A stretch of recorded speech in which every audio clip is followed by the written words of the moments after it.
Hello there ladies and gentlemen, I'm Paul TX141 Walsh, welcoming you to an all new World of Warships gameplay today on our channel. In this episode we'll be featuring the Tier 7 American battleship, the Colorado once more, in a Tier 8 standard battle on the map Trident. We are joined today by our two good friends, Ben and Callum, sailing respectively in their Belfast-Gneisenau combo.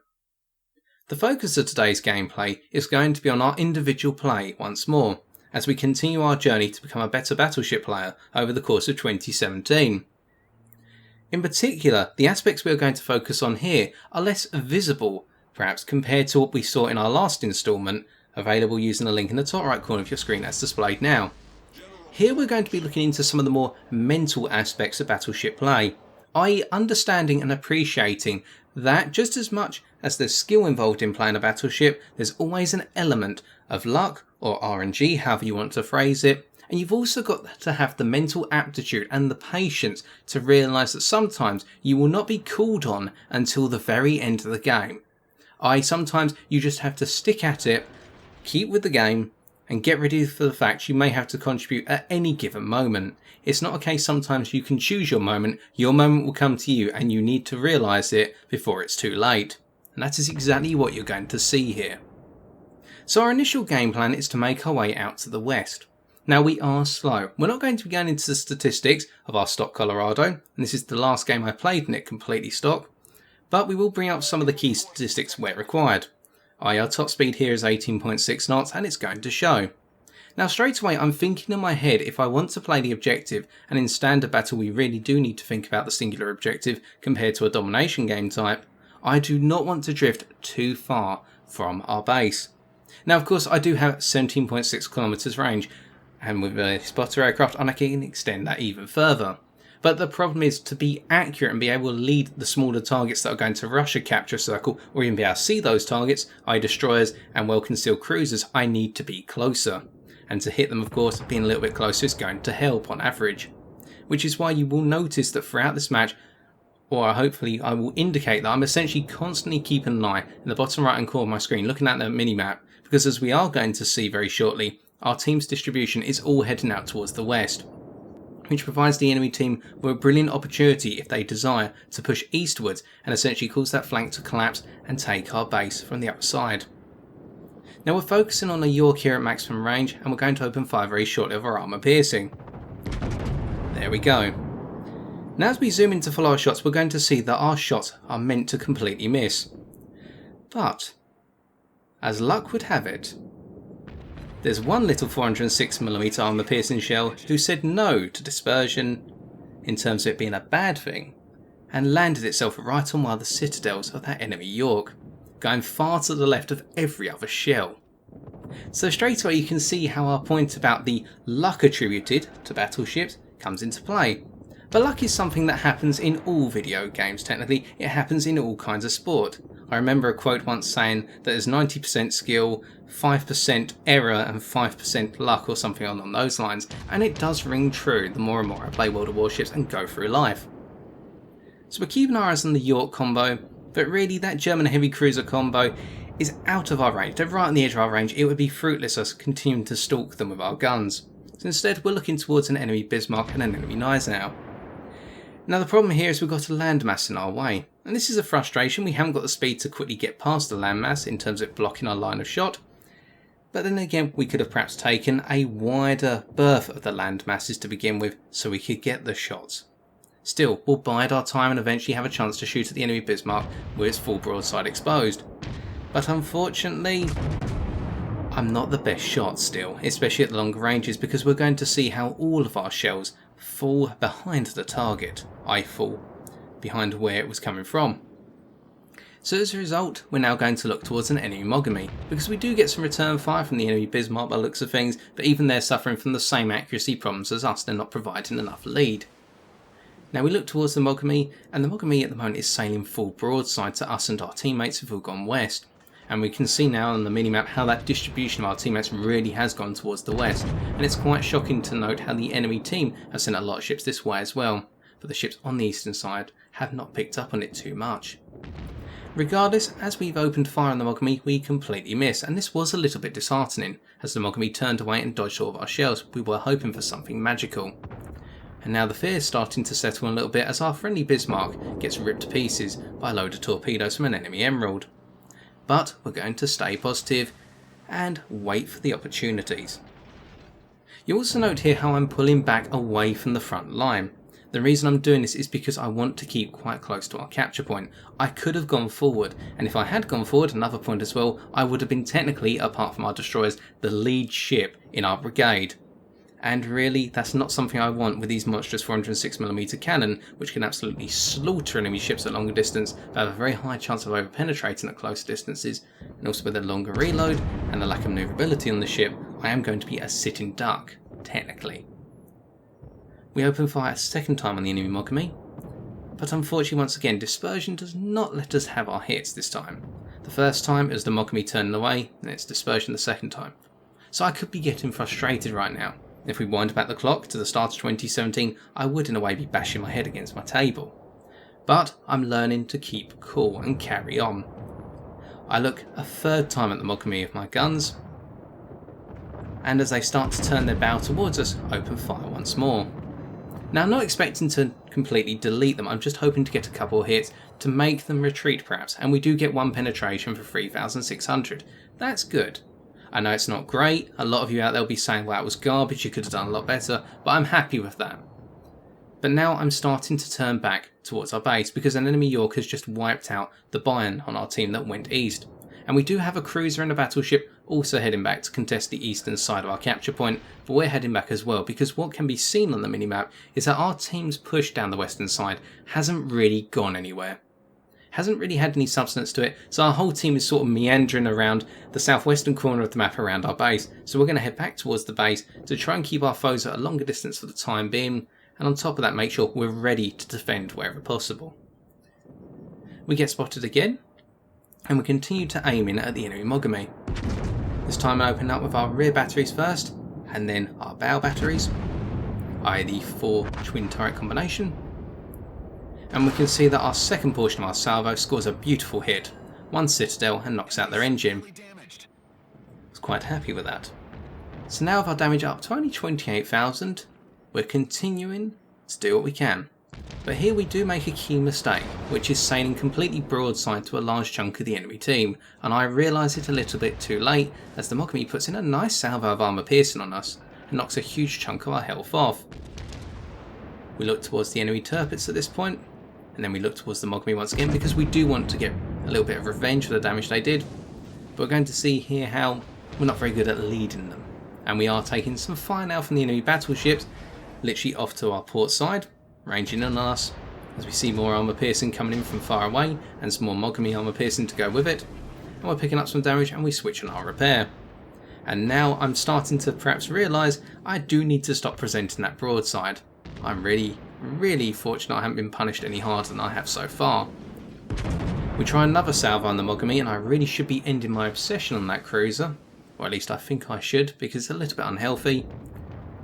But we do pick up 2 over penetrations with that salvo, so that's another 4,000 damage put in by the looks of things. It's good. It means that Mogami now is going to be limping somewhat compared to their original state. As we continue to make our way back towards our capture point, we can see how the distribution of ships on our team has essentially entered a very small space on the western side. And as a result, this really does give the enemy team the opportunity to push far forward, and you're going to see how the battleships on the enemy team on that western side will come forward en masse with their supporting cruisers. We can also see how Ben's essentially become cut off in his Belfast, and unfortunately he's going to bite the bullet very shortly. There he goes. We look towards an enemy York, and I believe we go for another salvo on it here, if it's the same one as from earlier. And we also note the enemy turrets coming charging forward. The York appears to turn underneath our salvo, or at least tries to I should say, but we pick up 2 over penetrations, so a little bit more damage out on them, and I would say that's the enemy Anshan firing from within that smoke screen off to our port side. There's only 1 destroyer left, so it must be. We continue to make our way towards the centre of the map, the central covering point for our objective.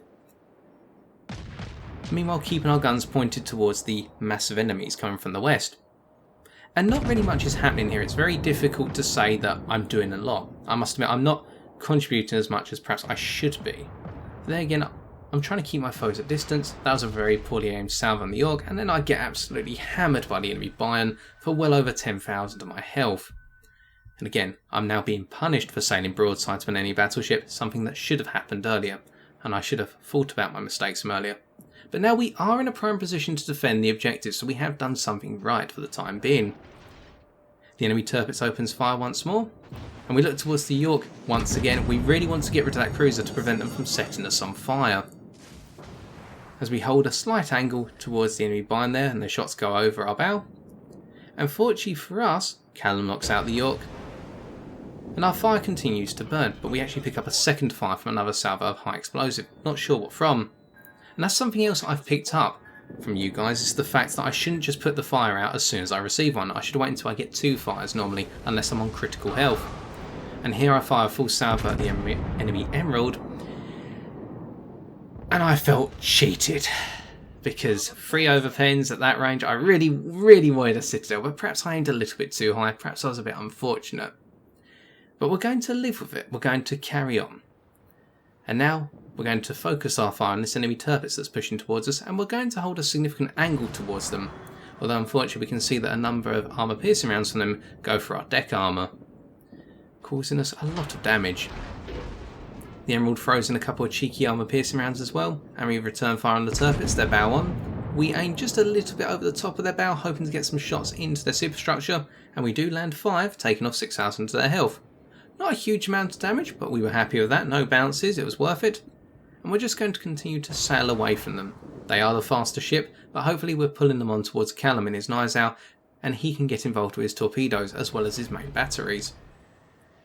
We trigger our repair once again. We're trying to keep our health up as much as possible as we've bled a lot out.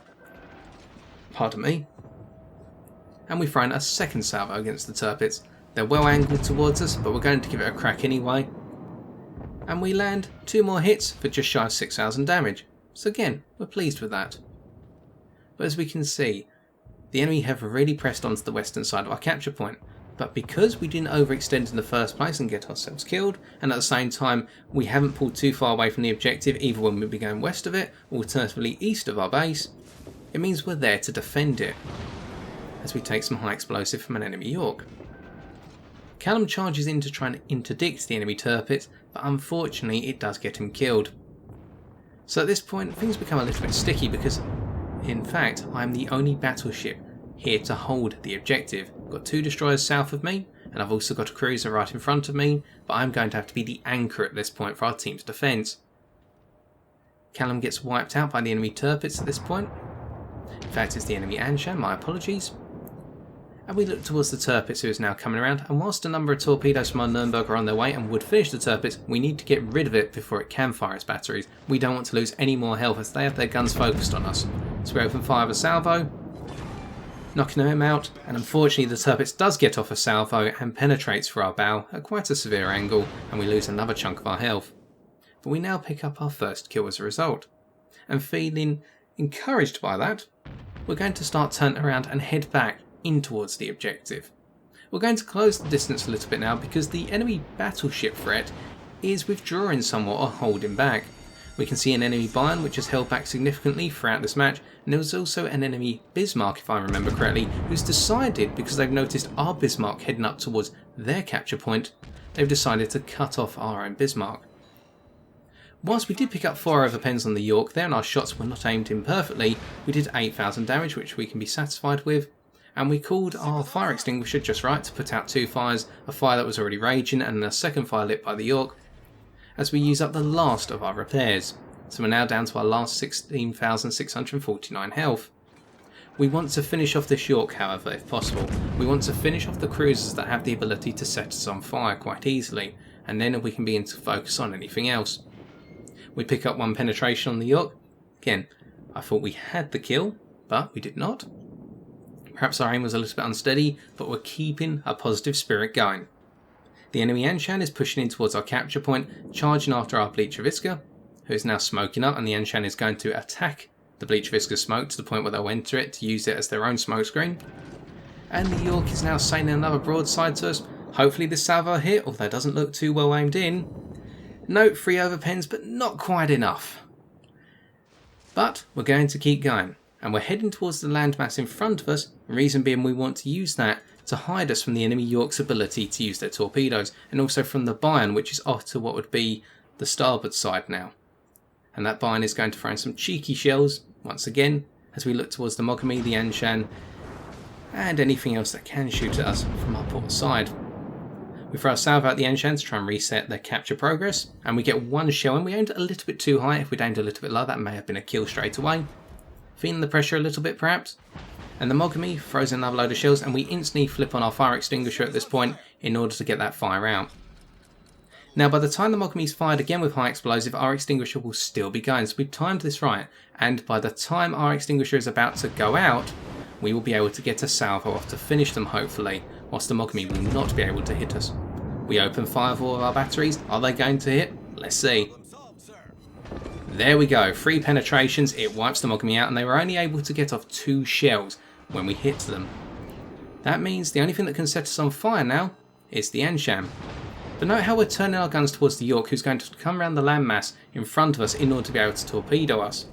But because we're pointing all of our guns towards our bow now, that means our rear guns are looking towards the capture point. As the Anshan gets spotted, we decide to use our rear guns to finish them off, and we turn our bow batteries towards the York to finish it off.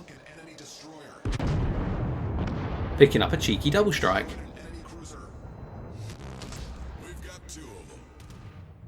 I must admit I felt rather chuffed with that, and fortune was on my side.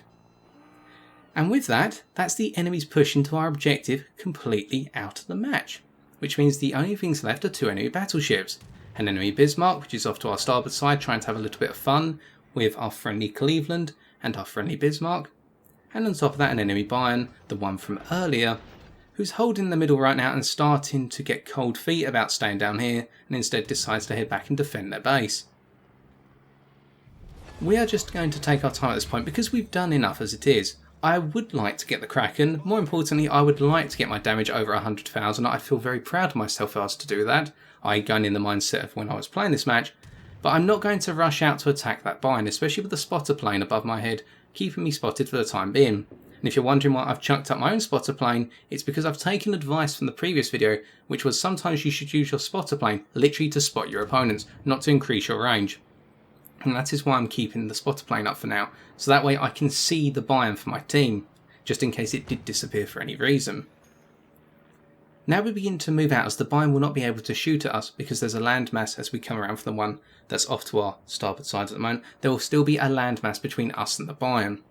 We want to try and clip the Bayern at long range to pick up some damage, perhaps even get the kill.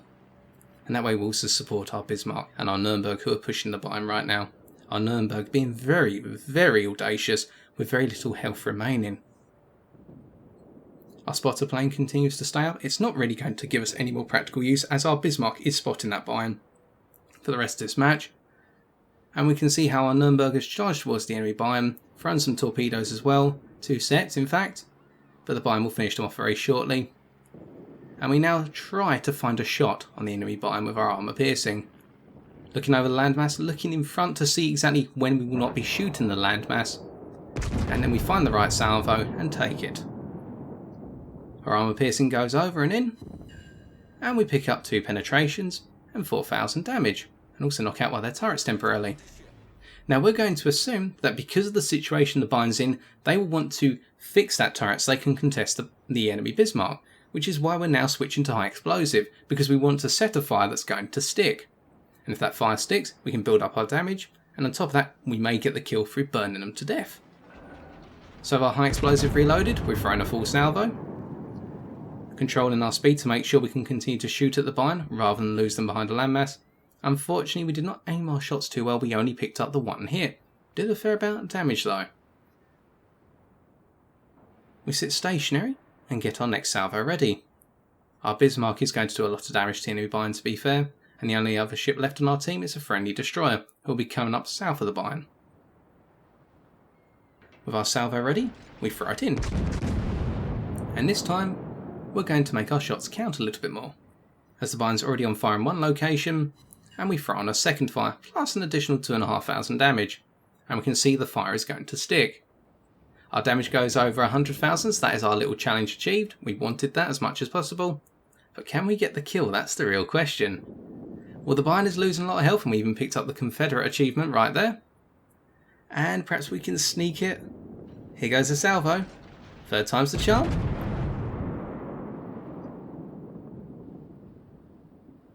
Go on. Not quite. Our teammates got it, and with the end of the game, let's take a look at the post-game stats.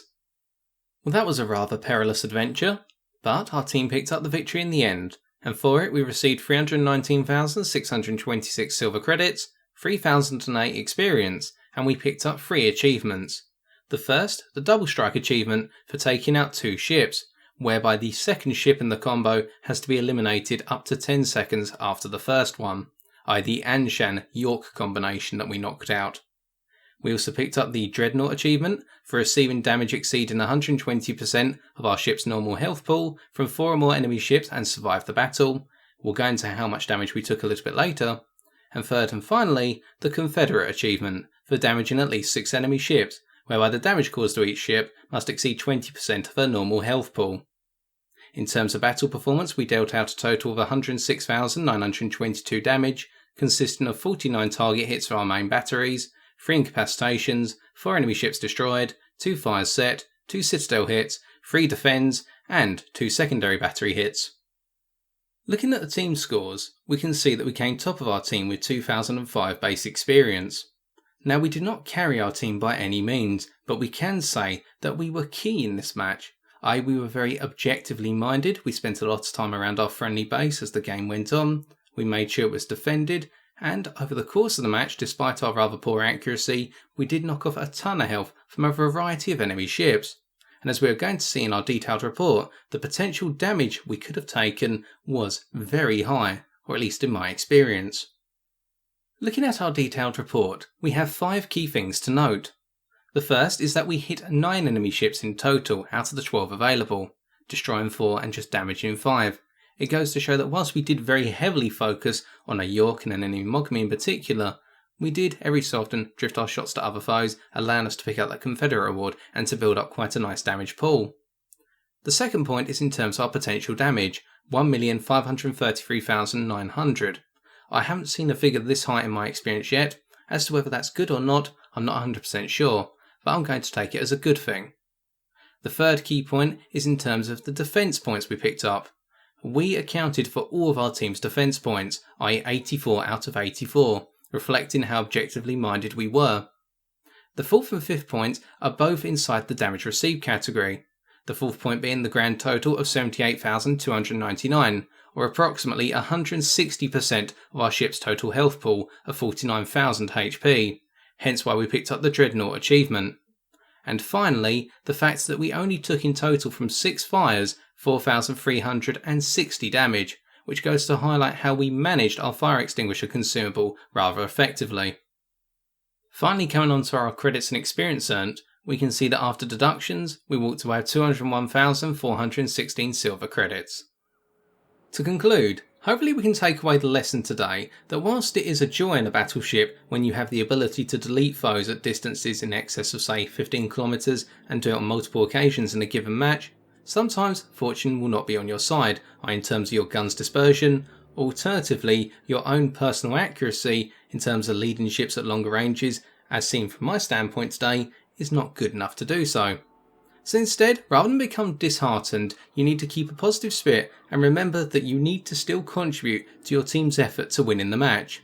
And if you do ride it out, as we saw here, you can help your team win and feel satisfied at the end. And so I've been TX141, and if you've enjoyed this video, why not leave a like, comment or subscribe for future World of Warships videos on my channel. But until next time, ladies and gentlemen, take care and fair seas.